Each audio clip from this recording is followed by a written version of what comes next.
बहुत समय की बात है। प्राचीन काल में सत्यवान नाम के एक राजा राज करते थे। वह प्रतिदिन पूजा पाठ किया करते थे। उनके पास किसी भी चीज की कमी नहीं थी। वह धन दौलत से लेकर हर प्रकार की सुविधा से संतुष्ट थे। इसके बावजूद भी राजा की एक इच्छा थी जिसे वह पूरा करने की चाह रखते थे। दरअसल राजा सत्यवान को किसी प्रकार से स्वर्गलोक जाने की इच्छा थी। वह अपने जीवन में कम से कम एक बार स्वर्गलोक की सुंदरता को देखना चाहते थे, लेकिन उन्हें उसका रास्ता नहीं पता था। इधर दूसरी तरफ ऋषि विश्वामित्र अपनी तपस्या के लिए घर से बाहर निकले। चलते चलते वह अपनी कुटिया से काफी आगे चले गए थे। काफी समय बीत गया लेकिन वह नहीं लौटे। इस कारण उनका परिवार भूख और प्यास से तड़प रहा था। राजा सत्यवान को जब यह पता चला तो उन्होंने ऋषि विश्वामित्र के परिवार के पालन पोषण की जिम्मेदारी ले ली। कुछ समय बाद जब मुनिवर लौटे तो वे अपने परिवार को कुशल देख काफी खुश हुए।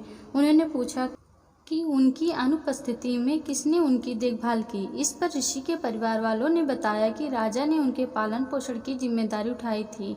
यह सुनकर ऋषि विश्वामित्र तुरंत राजमहल पहुंचे और राजा से मुलाकात की। वहां पहुंचकर उन्होंने सबसे पहले महाराजा को धन्यवाद कहा। बोलिए महाराज, आपको क्या चाहिए? तब महाराज ने कहा, हे मुनि, मुझे एक बार स्वर्गलोक के दर्शन करने हैं। कृपया करके मुझे वहां जाने का वरदान दे। राजा की प्रार्थना सुन ऋषि विश्वामित्र ने एक ऐसा रास्ता बनाया जो स्वर्गलोक की ओर जाता था। यह देख राजा सत्यवान बहुत खुश हुए। वह तुरंत उस रास्ते पर चल पड़े और स्वर्गलोक पहुंच गए। वहां पहुंचते ही इंद्रदेव ने उन्हें नीचे धक्का दे दिया, जिसके कारण वो सीधे धरती पर जा गिरे। राजा सत्यवान ने तुरंत सारी घटना ऋषि विश्वामित्र से बताई। राजा की बात सुनकर ऋषि विश्वामित्र गुस्से से आग बबूला हो उठे। उन्होंने तुरंत सभी देवताओं से इस बारे में बात की और इस समस्या का हल निकाला, जिसके बाद राजा के लिए एक नया स्वर्गलोक बनाया गया।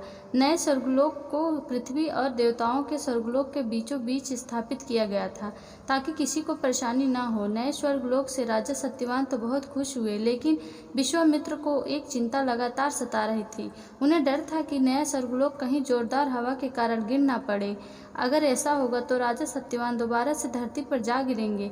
काफी सोच विचार के बाद ऋषि विश्वामित्र को एक उपाय सूझा। उन्होंने नए स्वर्गलोक के नीचे एक बहुत बड़ा लंबा खंभा खड़ा कर दिया ताकि उसे सहारा मिल सके। ऐसी मान्यता है कि नए स्वर्गलोक के नीचे लगाया गया खंभा एक विशाल पेड़ के तने के रूप में बदल गया।